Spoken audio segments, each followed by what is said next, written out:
रेहान हनीफ साहब, क्योंकि कराची की बात हो रही है, मैं आपकी तरफ आऊँगा। कराची के मसाइल की एक लंबी फहरिस्त है, वो टैक्सेशन के मसाइल हों, इंफ्रास्ट्रक्चर के हों, लॉ एंड ऑर्डर के हों, एनर्जी क्राइसिस के हों। हम देखते हैं कराची में जो बिज़नेस एक्टिविटी है उनको फैसिलिटेट करना बहुत ज़रूरी है। कराची इकनॉमिक इंजन कहलाता है।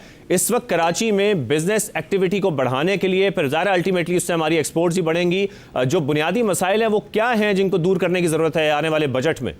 देखिए, जो बजट की आप बात करते हैं तो इस वक्त गवर्नमेंट के आगे ना दो बड़े चैलेंजेस हैं। एक तो है एफबीआर का रेवेन्यू टारगेट, जो कि मौजूदा टारगेट था वो पूरा नहीं हुआ। वो लेवी लगा लगा के थोड़ा बहुत उसको कम किया खसारे को, लेकिन अभी भी टारगेट पूरा नहीं हुआ। और अब जो नया टारगेट सुनने में आ रहा है वो इससे भी 1000 या 1200 बिलियन ज़्यादा है।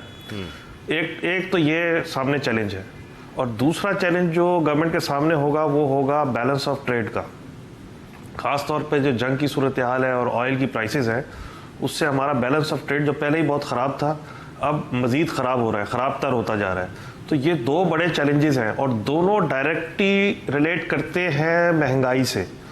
क्योंकि अगर गवर्नमेंट का टारगेट पूरा नहीं हो रहा, एफबीआर का टारगेट पूरा नहीं हो रहा, उसमें लेवी लगाई, जारी बात है पेट्रोल की कीमत बढ़ी, मुल्क में महंगाई हुई, और इसी तरह अगर आपका बैलेंस ऑफ ट्रेड बिगड़ेगा मज़ीद तो आपकी करेंसी पे प्रेशर आएगा और ख़तरा है कि करेंसी डिवैल्यू हो जाए, जिसकी वजह से मज़ीद महंगाई होगी।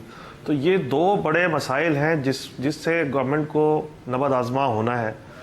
जहाँ तक ताल्लुक़ है बैलेंस ऑफ ट्रेड का, उससे निपटने का एक ही तरीका है, एक ही हल है, और वो है एक्सपोर्ट्स।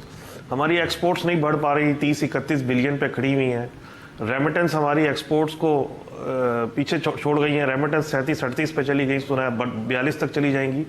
बात यह है, जब तक आपकी एक्सपोर्ट्स नहीं बढ़ेंगी तो आपके पास इनफ डॉलर्स नहीं होंगे, और फिर आपके बैलेंस ऑफ ट्रेड ख़राब होने की वजह से आपकी करेंसी पे प्रेशर आएगा।